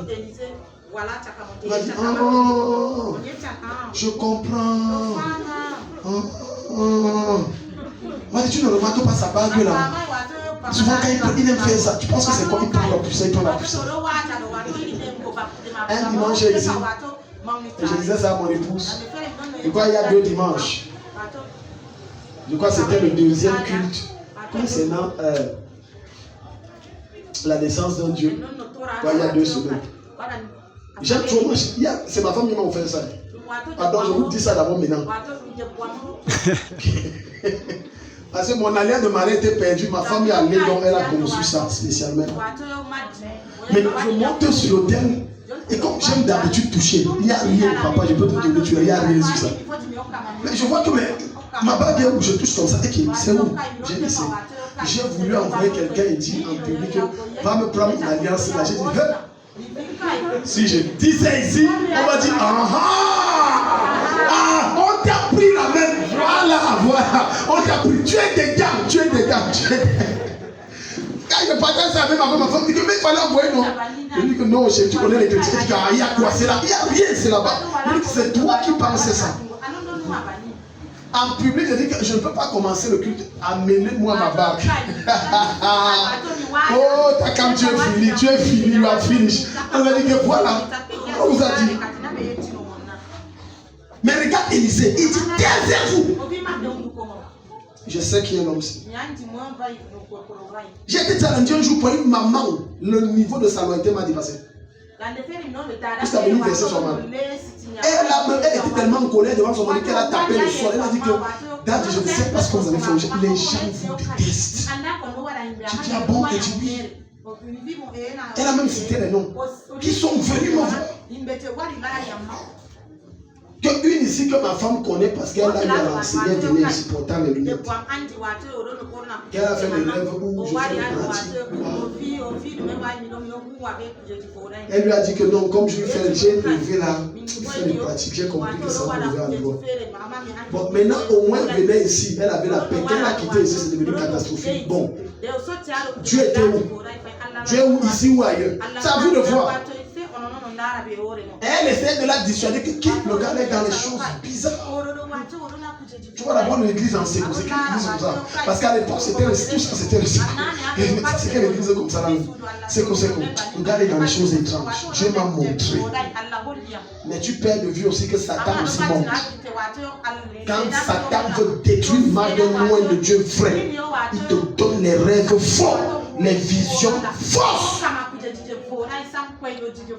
Je dis que c'est Dieu. Quel Dieu? Voilà pourquoi ceux qui ont raté, ils ont raté. Hier, on a vu que l'un des signes de quelqu'un qui a grandi spirituellement, c'est discerner les voies de Dieu. Ça veut dire que même dans tes sons, tu discernes que ça, ce n'est pas Dieu. Il y a des songes que je fais, je sais que ça, ce n'est pas Dieu. Il y a des visions que j'ai, je sais que ça, ce n'est pas Dieu. Et je dis, Satan, c'est la dernière fois, on ne parle plus. On a vu ça. L'un des signes, c'est qu'il discerne les voies. Il sait que l'homme s'y est un vrai. J'ai reçu un homme de Dieu, pas un homme de Dieu, un monsieur ici malade, c'est Patricia qui nous a connecté. Patricia nous fait qu'il dit va à l'hôpital, il ne veut pas, il tourne. Malade qu'on le porte seulement. Amaigri. À la fin de notre conversation, il dit à Patricia que le pasteur s'y est vrai, il dégage une lumière très forte. Au début, je n'ai pas pris ça comme ça. C'est après quand Patricia on a échangé sur certaines choses, je dis ah, je comprends. Il est extrêmement malade, pas à l'hôpital, c'est pas un problème d'argent qui ne veut pas. Il sait là où il est entré. Il dit qu'il dégage une lumière très forte. Voilà quelqu'un qui n'a pas Dieu, mais il discerne, il connaît. Même les démons connaissent la voix de Dieu, la voix qui n'est pas de Dieu. Toi, chrétien qui a le Saint-Esprit, comment se fait-il que tu es capable de discerner le vrai? Tu parles du Saint-Esprit. J'ai suivi une soi-disant prophétesse, je ne peux pas citer son nom, sur les réseaux. Quand je veux souvent rire jusqu'à éclater, mes intestins sortent. Je télécharge ces vidéos-là, je lis. Elle a cité mon père dedans. Elle a dit que papa Rodrigue les voix déjà volé toutes les voix des chantres. Tous les chantres qui partent là-bas. Alors j'ai ri l'histoire là jusqu'à. J'ai ri ça. Parce que regarde, quand ta lumière brille trop fort, parce que l'éclat de ta lumière est proportionnel à la taille spirituelle que tu as. On n'a pas tous le même éclat de lumière. Non, on ne dégage pas tous la même intensité. tu grandis à un niveau, tu as une lumière forte que quand on te voit, c'est qui sont extrêmement possédés. Il y a parfois comme ça des cas qu'on amène, je salue. La fille, je ne salue pas. On a déjà pris contrôle. C'est pour ça que tu dois grandir. Pourquoi on ne te manipule plus avec les faux enseignements? Tu es un enfant, c'est ça qu'on t'enferme. Non, Jésus est une femme. Ah bon? Non, moi je suis dans le côté que Jésus était une femme. Comme tu vois, dans le film, il avait les longs cheveux, c'est une femme. Jésus avait Marie demandé, non, mais celui-là a raison, mon toi, une femme là, tu as tort. Jésus était homosexuel, mais c'est vrai, tu n'as pas compris. Après, on va bloquer. Toi, tu es partout. Tout ce qu'on enseigne, c'est vrai. Prophète X a enseigné, c'est vrai. Y a dit, c'est encore vrai.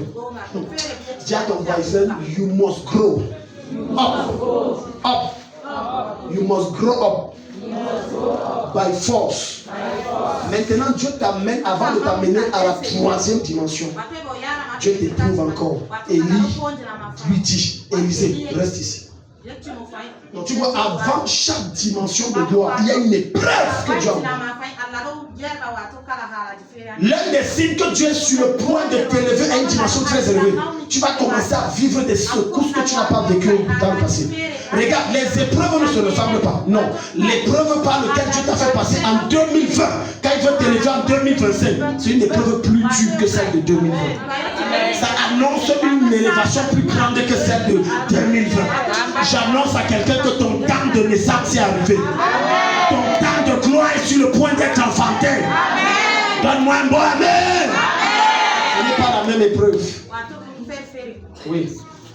Quelqu'un qui souffre tout Seigneur jusqu'à quand? Persévère, c'est en train de venir. Les grossesses ne se ressemblent pas. Demandons aux mamans qui ont 3-4 enfants. Les grossesses, ce n'est pas la même chose. L'autre, si là tu vas, tu dors sur la vie à l'aise. Quand le deuxième vient, tu crois que ça c'est l'enfant encore. Est-ce que tu veux dire? Il te torture. Lui, il veut seulement que quand tu dors, tu mets les deux pieds en l'air et tu t'arrêtes même comme ça, sinon tu n'es pas à l'aise.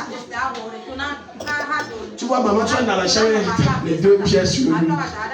Que je suis à c'est comme ça que je suis à l'aise. Chaque grossesse, l'autre enfant lui dit que si tu ne t'assois pas à côté du pot qui a le caca, je suis pas à l'aise. Donc quand l'autre enfant chie, tu t'assois, tu respires. C'est comme ça que je suis à l'aise. Les épreuves ne se ressemblent pas. Il faut respecter les femmes. Acclame le Seigneur, il faut respecter les femmes. Il faut respecter les femmes. Alléluia. Parce que ce que la femme fait, la femme subit qu'elle porte un enfant. Toi non, tu n'as pas l'idée. Après tu lui parles comme si elle est quoi, tu la traites comme si. Tu peux porter une grossesse. Tu peux porter. D'abord même pas au niveau de porter. Quand maman part au marché, elle laisse l'enfant de 2 ans. À peine 10 minutes, tu appelles des gens. Tu es où? Tu es? Ton enfant, si tu es où? Ce n'est pas vrai. Tu es où? L'enfant fait le père ne connaît qu'une chose. Tais-toi, ne cherche pas à savoir si tu as quoi. Tu veux chier ou ne veux pas savoir. Tais-toi. Mais maman reste à savoir. Il y a quoi? Qu'est-ce qui ne va pas? Ça fait mal où? Papa ne cherche pas, ça fait mal où si tu as. Je t'ai dit de te taire. Je t'ai. Oh non, ça fait mal. Alléluia. Parce que la présence du Père à côté, c'est pour redresser l'enfant qui ne se trompe pas. Parce que la mère aussi donne trop d'amour qui gâte même tout. Donc le Père est là pour redresser l'amour là. Donc les épreuves, ce n'est pas la même chose. Maintenant, dit, je te prie l'Éternel m'envoie Jéricho. Maintenant, tu vois, Dieu t'a bâti pleinement à travers les enseignements à l'église. Maintenant, Dieu dit, je veux t'amener à Jéricho.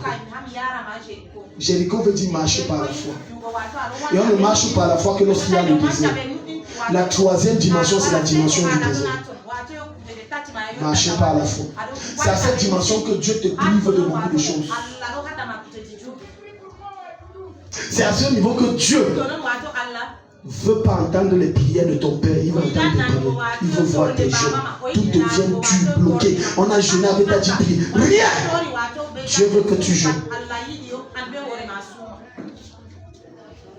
Hello. Pour certains qui sont en train de m'écouter, 2024 était leur Jéricho. Ils ont vu toutes les couleurs. C'est la dimension où tu rencontres toutes sortes de géants. À peine tu crois que tu viens de résoudre le problème de l'enfance. Il y a l'autre problème de son enfant qui naît. Tu dis que mais c'est quoi? Tu as Jéricho. Oui. Tu dois marcher par la foi. Dieu fait que ton salaire ne sorte pas. Et là, tu dois vivre par la foi. Tu as fait les calculs que je paye comme ça, je paye comme ça. Tu sais ce que ça fait? Okay? Quand tu as fait les calculs, ok, je touche 350 000, je vais faire comme ça. On dit que l'argent, l'économie du pays a fait ceci, l'argent ne sort pas. Massa. Ton cerveau peut exploser. Ta tête chauffe, ton cœur bat 1000 à l'heure. Maintenant, quand tu marches, tu parles seul. Peut-être que tu n'as pas encore atteint la dimension. Vraiment, on croit que tu pries, ce n'est pas la prière. C'est la prière de parler seul. Ça, c'est quoi même comme ça? C'est quel mal chant le pays? Si on va même arriver où Dieu, tu es où depuis qu'on te prie? Tu fais même quoi là-bas au ciel? Si tu pouvais descendre ici, machin. Peut-être il a lui-même, moi je ne sais pas, sémence. J'ai semé, je ne. C'est Jéricho! C'est Jéricho, tu as tué. Maintenant tu parles seul. Dieu veut que tu marches par la foi. Ça, c'est la dimension ici. Où tu ne dépends de personne. Où ton cœur ne s'appuie sur personne. Où tes regards ne sont fixés que sur Jésus.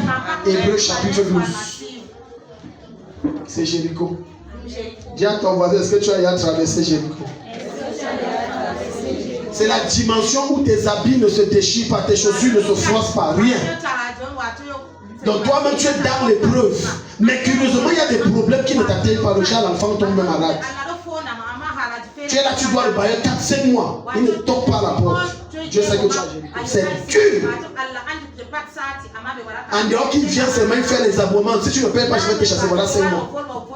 Dieu ne permet pas, tu as Jéricho. Tu dois marcher par la foi. Tant que tu continues à marcher par ce que tu vois et tu entends, Dieu ne t'élèvera pas. Atteins la dimension où même sur ton salaire, tu n'as pas confiance. En ce moment, quand Dieu va voir ça, Dieu va t'élever.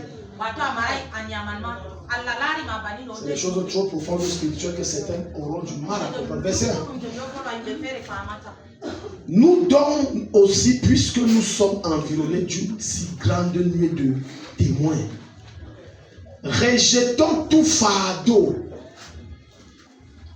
Rejetons tout fardeau, tout poids, tout ce qui pèse. Le fardeau, c'est quoi? Les factures à payer. Le fardeau, c'est quoi? Oh, mon mari me tape. Le fardeau, c'est quoi? Il y a l'école des enfants qui ne sont pas payés. Le fardeau, c'est quoi? C'est les défis divers par lesquels tu passes. Je dis, laisse ça à la croix. Tu vas s'en charger. Le fardeau, c'est quoi? C'est le péché. Il laisse ça à la croix. Il dit, rejette tout ce qui t'empêche d'accéder vers la gloire. Alléluia. Amen. Les gens veulent être élevés sans être éprouvés, c'est faux. Il n'y a pas d'élévation sans épreuve. Il n'y a pas d'élévation sans épreuve. Le signe que Dieu est en train de t'amener au niveau supérieur, c'est que tu vas vivre des temps calvaires. Tout devient dur, les portes se ferment partout. Les gens sur qui tu comptais, tout est fermé. Tu te doutes à gauche, à droite, il n'y a aucune ouverture. Maintenant Dieu dit voilà, maintenant tu as tout, j'ai toute ton attention. Ça veut dire tous mes regards sont sur lui. Regarde, continue. Regarde ce qu'il va dire. Fardeau et le péché qui nous enveloppe si facilement et courons vers avec persévérance. C'est dur mais je persévère. C'est compliqué mais je persévère. Les choses n'avancent pas mais je persévère. Je pleure chaque nuit et Dieu me semble ne pas m'entendre mais je persévère. Parce qu'il y aura une bonne suite. Dieu va m'exaucer. Mais pour le moment je suis à Jéricho. Ayant les regards sur je te pose la question. Tes regards sont sur Jésus. Non, Amen n'est pas la réponse. Tu vois, les chrétiens ont une stratégie de contourner les réponses. Ta mère est une femme. Amen. Ils ont l'habitude de faire les yeux comme ça. Non, il ne faut pas dire Amen. Beaucoup d'entre vous ici, vos regards ne sont pas sur Jésus. Je te demande ça. La preuve qu'à l'instant où je suis en train de parler, certains sont en train de réfléchir comment gérer un problème. Les yeux ne sont pas sur Jésus. Quand il dit ayant les regards fixés sur Jésus, ça veut dire que le plan numéro 1 c'est Christ. Ce n'est pas tes factures à payer, non, c'est Christ. Ça veut dire que mes yeux sont. Ok. Nathalie, viens, j'ai même lu la vision, tu faisais même les trucs, c'est la bien, tu vas faire ça. Ismaël, viens. Reste ici. Reste ici. Nathalie, viens. Alléluia. Amen. Lève-toi aussi. Regarde Ismaël. Voilà. Viens. On va prendre une illustration qui va beaucoup te donner. Patricia, viens. Ma fille là-bas, viens. Ok. Alléluia. Va me montrer comme ça, tu viens. Reste ici. Reste ici. Parce que le verset, c'est là, si je ne t'explique pas, tu peux comprendre bien. Reste ici. Voilà, face à face. Voilà la sœur Nathalie. Elle est dans sa marche chrétienne. Dieu veut l'amener à un niveau supérieur. De l'autre côté, c'est Jésus qui représente la gloire que Dieu l'a réservée. Voilà sa marche. Et dans sa tête, Dieu a pris la peine de l'enseigner à travers moi, de la bâtir et de lui donner des enseignements de qualité. Parce que Dieu savait que, qu'elle le veut ou non, il y a un temps qui va venir, ça va être dur. Patricia représente ici le problème de mariage, le loyer, la maladie, et ici là, les persécutions venant de la famille. Maintenant, regardez ce qui se passe. Le verset dit, ayant les regards sur Jésus, le chef et le consommateur de notre foi. Ça veut dire que Nathalie, tu regardes qui? Voilà, regarde Ismaël qui représente Jésus. Quand elle vient, faites tout, vous la bloquez. Regardez l'attitude de Nathalie. 1, 2, 3, allons-y. Bloquez. Nathalie, zéro. Tu n'as pris pas le verset, Nathalie. Nathalie, on a dit les regards fixés sur Jésus.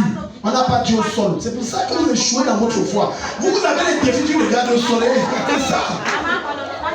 C'est pour ça que vous échouez dans votre marche chrétienne. Jésus, ayant les regards fixés sur Jésus, le sol. Le sol, là, ça représente le soutien des hommes. Vous avez les regards forgés sur les hommes. Au lieu d'avoir les regards fixés sur Jésus, que je ne compte sur personne, tu es ma providence. Et tu vois, Nathalie, c'est ça. On ne va pas dire au sol. Allons-y. Elle va forcer pour venir. Ouais. Regarde, tu vois. Vas-y, force, tu passes. Ne la forcez pas, tu vois. Finalement, elle finit dans. Qu'est-ce qui lui permet d'arriver? C'est les regards fixés sur Christ. C'est les regards fixés sur Christ. Mais qu'est-ce que vous faites? Voilà Ismaël, voilà les défis. Problème de famille. Mon mari a dit que ne vient plus à l'église. Donc regarde son regard, c'est nous sur Jésus. Et dès que tu perds la vue, c'est fini, ta foi baisse.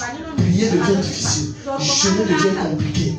Venir à l'église devient un problème. Parce que ton regard n'est pas sur Christ. Ton regard est sur le problème. Arrêtez de mettre vos regards sur ce qui vous oppresse. À force de mettre votre regard sur Christ, Christ va oppresser ce qui vous oppresse. Et vous aurez la victoire. Si tu me donnes le meilleur des amens, regard fixé. Tu peux détourner à gauche et à droite. Regarde maintenant. Quand maintenant tes regards sont fixés sur Jésus, regarde ici. Le chef et le consommateur de la foi qui en vue de la joie qui lui a été réservée. Donc tu vois, à force de fixer tes regards sur lui, l'Esprit de Dieu qui est en toi te communique une joie abondante. Tu n'as pas comme les autres, mais tu es joyeux. Tu manques de tout, mais tu es joyeux. Je t'assure, j'ai traversé. Ce que je vous enseigne, ce n'est pas une utopie. Ce n'est pas une théorie. À l'université, j'ai souffert. Mais j'étais toujours joyeux. J'ai souffert.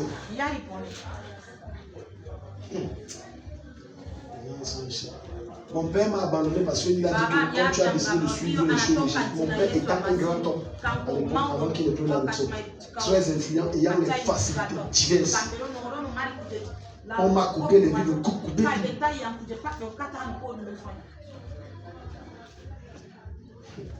Donc quand je vous enseigne, je ne vous enseigne pas les choses que j'ai lues sur Facebook ou bien j'ai entendu. Non, c'est Christ.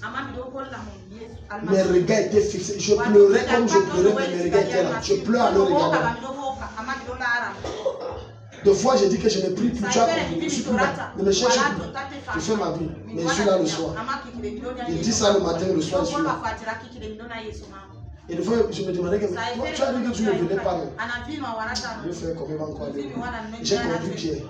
Quand Jésus a chassé Pierre et les autres, après que sur 70, quand il a dit que si vous me mangez de ma chair et buvez de mon sang, vous pouvez être de l'illicite. Sur 70, 58 ont fui. Il est resté les 12. Jésus s'est tenu, il a dit, vous aussi vous ne partez pas. Tu as dit, Seigneur, à qui d'autre tu as les paroles de la vie. J'ai compris. Je vais aller où? Ma dernière demande c'est Christ, je vais aller où? Si tu as où aller, c'est que ta Christ n'est pas au centre de ta vie. Quand tu atteins le niveau, c'est Christ, rien d'autre. Mets ta chemin en lui. En ce moment, tu as grandi. Reviens à 2 Rois. Dis à ton voisin, on ne fuit pas Jéricho. On ne fuit pas Jéricho. Alléluia. Amen. Et on ne cherche pas Jéricho. Et on ne cherche pas Jéricho. Donc Jéricho c'est la dimension où tu es obligé. Dieu te forme comment on marche par la foi. Pas par la vue. Ce n'est pas parce que tu persévères dans cette église que le problème l'a perdu, que Dieu n'est pas là. Non, il est là. Mais c'est ton Jéricho. Dieu veut que tu viennes par la foi, par la foi. Laisse Dieu faire ces choses en son temps. Par la foi. Ne sois pas un coureur effréné des prophètes et des machins et des signes. Non. Le Seigneur, le temps de Dieu, c'est le meilleur salut. Dieu n'aurait jamais exaucé Anne si Anne était à la fois chez Élie. Ah oui, les gars, c'est même pas l'onction. D'abord que ce n'est même pas lui qui a prié. Est-ce qu'il a pris l'initiative en tant que femme spirituellement mûre de jeûner de prier et Dieu l'a exaucé. Verset 5. Dieu envoie encore une deuxième vague de personnes pour te dissuader de me fuir, de quitter ton père. Les fils des prophètes qui étaient. Attends, pourquoi tu es triste? Non, je te rassure qu'on est en train de finir. Je sais que le jeune menace les gens ici que ouais, daddy, ouais, on est en train de finir. Les fils des prophètes qui étaient à Jéricho s'approchèrent d'Élisée et lui dirent: sais-tu que l'Éternel enlève aujourd'hui ton maître de dessus la tête? Il a la même réponse. Son attitude, son caractère, son langage ne change pas. La même réponse. Il est intègre et loyal à son père à vie. Il dit: taisez-vous. Et ce n'est pas la même chose, c'est une autre catégorie, une autre va que tu as permis pour voir jusqu'où il va être loyal, jusqu'où il va marcher. Verset 6. Et il lui dit: reste ici, je te prie, car l'Éternel m'envoie au Jourdain. Quelqu'un me dit le Jourdain. Maintenant, le Jourdain, c'est ton lieu de mort. C'est là où Dieu tue tout ce qui est mauvais en toi. Et c'est ton lieu de résurrection. C'est là où Dieu te restaure ce qu'on t'a volé. Dieu restaure tes grâces, Dieu restaure tes bénédictions, Dieu restaure ton élévation, Dieu restaure les opportunités qu'il avait envoyées que Satan a pris. Dieu restaure tout ce que l'ennemi a pris. Je déclare au nom de Jésus, pendant que tu entres à la dimension du Jourdain, la résurrection est ta portion. Amen. Donne un bon amen. Amen. Je déclare dans la vie de 5 personnes ici qu'on a assimilé, merci Saint-Esprit. L'ulti non tentando qu'on a. D'ici, nous sommes quand aujourd'hui le 27. Tu vas venir nous témoigner le 31. Amen. D'ici le 27 septembre, 5 personnes ici. Au 27 décembre. Dieu va rétablir et Dieu va élever ce que tu avais perdu. Amen. Dieu va accomplir ce qu'il t'avait promis. Amen. Au nom de Jésus. Amen. Ça descend sur 5 personnes ce soir au nom de Jésus. Amen. Le meilleur des amens, la grâce de Dieu descend sur toi. Amen. Amen. C'est le Jourdain. Le Jourdain, c'est le lieu où Dieu va tout utiliser pour tuer le moi. Il y a des personnes ici, quand tu n'acceptes pas son point de vue, vous devenez ennemi.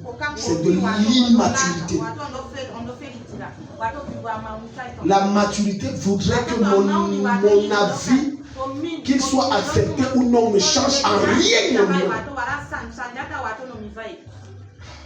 J'ai peur que c'est tout le monde. Pardon, guette ton voisin s'il n'a pas une pierre sous la chaise. Ne me vise pas. Pardon, ne me vise pas. On ne partage pas ton avis, tu te fâches. Tu dois grandir. Oui. Tu dois grandir. Même Dieu qui est créateur de tout, dit que je mets devant toi quoi? La vie et la mort, la bénédiction et la malédiction. Mais je te conseille. Donc tu es libre de faire ton jeu, ne t'impose rien. Je n'impose rien. Même avec mes enfants, quoi que je sois libre, quand on fait le truc, tu penses quoi? Je veux comprendre, ça m'importe ce que tu penses. Ici, on gère comment? Vous croyez que c'est... Si ton point de vue est mieux, je prends. Voilà pourquoi fuyez les bénis lui autour de vous. Les bénis lui, c'est qui? C'est les personnes que c'est bon, c'est noir, oui, alors que c'est blanc. C'est jaune, oui, alors que c'est vert. Je ne prends pas, oui. Lui, dans tout, tu as raison. Ce sont des gens dangereux, ils vont t'envoyer à la tombe. Mieux marcher avec quelqu'un qui te dit tes vérités. Ça, c'est un bon ami. Ça te fait mal. Moi, je marche avec toi. Ce que tu dis là, tu dis des choses vraies. Oui. Que de marcher avec quelqu'un, tout ce que tu dis, il est oui, il est d'accord. Il est d'accord, d'accord. Esprit de lézard. Tu n'as pas vécu à Garoua. Moi, je suis né, j'ai grandi à Garoua. On avait l'habitude de voir les magouilles. Oui. Oui, oui. Il n'y a jamais non. Oui, oui, oui. Si tu es dans ce cas, au nom de Jésus, la main de Dieu te délivre. Oui, oui, oui. Il y a des gens comme ça, tu marches, lui, c'est toujours oui. Il sait que ce n'est pas bien, mais il dit oui. Il ne peut pas te dire que ce n'est pas bien. Ce n'est pas un bon frère. Et ce n'est pas une bonne soeur. Marcher avec les gens qui vous disent les vérités. Je m'adresse aussi aux hommes. Il y a des hommes qui n'aiment pas quand leurs femmes leur disent les vérités. Oui. Un jour, j'ai reçu une maman ici. Ça remonte il y a 2 ou 3 ans, je me rappelle plus. Quoi, ça devait être 2020 ou 2020. Elle s'est plainte de son mari, mais quand je lui crèche, il me tape. Donc, il ne doit pas lui dire la vérité. Donc, elle veut dire la vérité, elle dit à distance. Mais tu dis même à distance, tu vas dormir.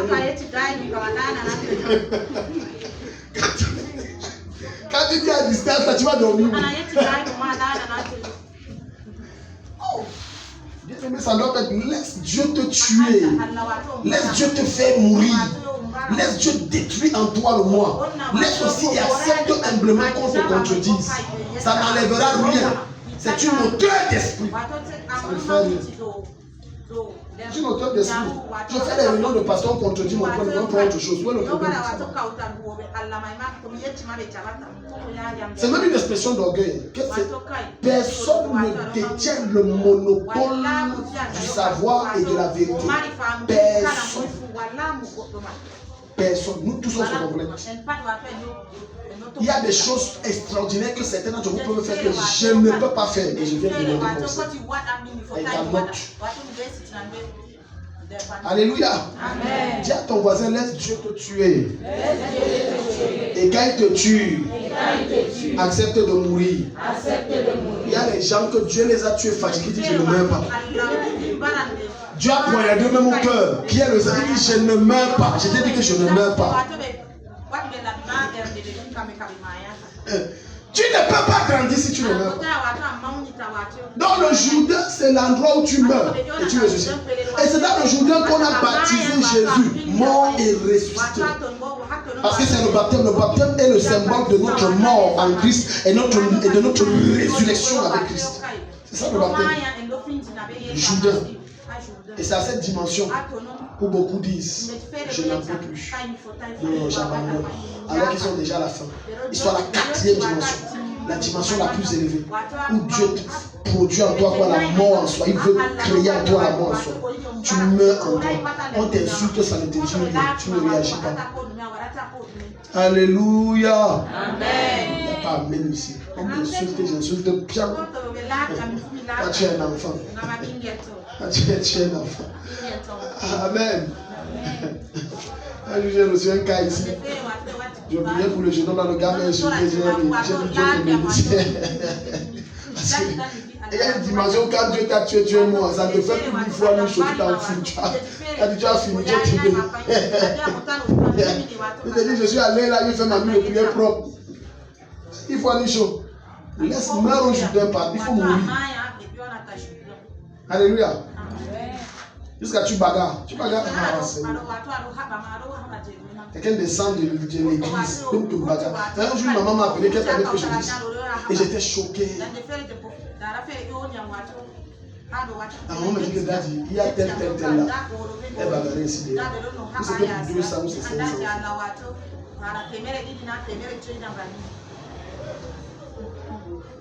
Oui, ça devait être 200 francs ou 500.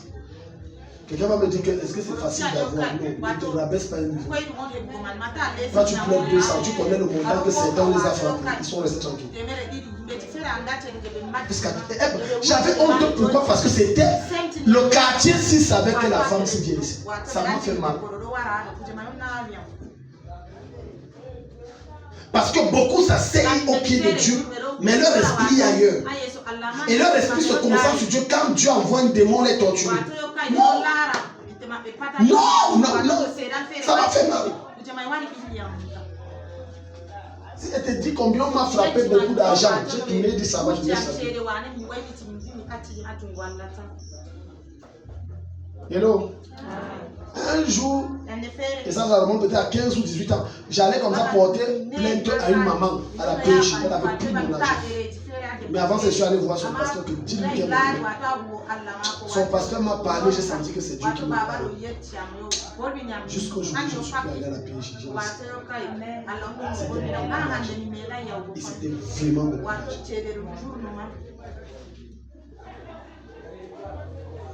C'est le Jourdain. Aucune élévation ne vient sans mort. Tu ne peux pas ressusciter si tu n'es pas mort. La graine ne pousse que parce qu'on l'a mis dans le sol. Et dans le sol, elle meurt d'abord avant de naître. Toute graine que tu mets hors du sol ne produira rien. Tu la mets dans l'eau, les racines vont faire semblant de sortir, mais ça va mourir. Faut que tu l'enterres. Et quand elle est enterrée, elle meurt. Maintenant qu'elle est morte, elle renaît. Et quand elle renaît, elle enfante de la grandeur. Voilà pourquoi tu vas arriver voir les gros maïs, les grosses pastèques, les grosses papayes. C'est une graine morte qui donne ce que tu manges. Tu dis c'est agréable et c'est bon. Pour que Dieu t'élève, tu dois d'abord mourir. Dieu veut d'abord se rassurer que tu meurs. Pourquoi? Parce que Dieu connaît les challenges que tu auras devant. Imagine un temps soit fait que Dieu voudrait que tu sois chef d'État. Tu imagines un chef d'État vivant que Dieu élève. On est morts tous. Un gars colérique, nerveux, sanguinaire. Oh, Dieu voulait tuer tout ça dans le désert. Mais il a refusé. Maintenant Dieu l'élève. Le gars s'il m'a mal salué, tue le gourou, le tombe. Le type, si je veux soulever sa tête, il m'énerve. Envoie-le en prison. Oh, ma femme, c'est pourquoi elle est comme ça. Il y a une cellule là, fermez-la là-bas. Oh.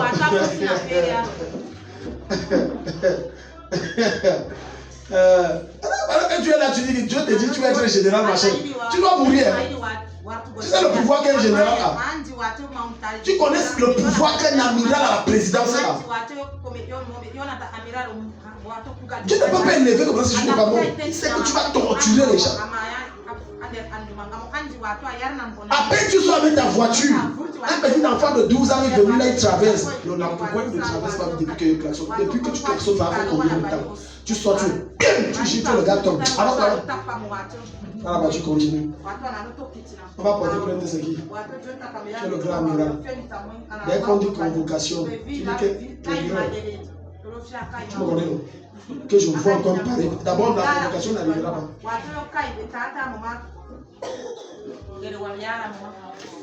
Donc Dieu, avant de t'élever, se rassure que tu es mort et bien mort. Dis avec moi, Seigneur, je veux mourir. De la mort en Christ. De la mort en soi. Pour que Christ vive en moi. Acclame le Seigneur. Si tu acclames le Seigneur, Dieu va te bénir. Mets-toi debout,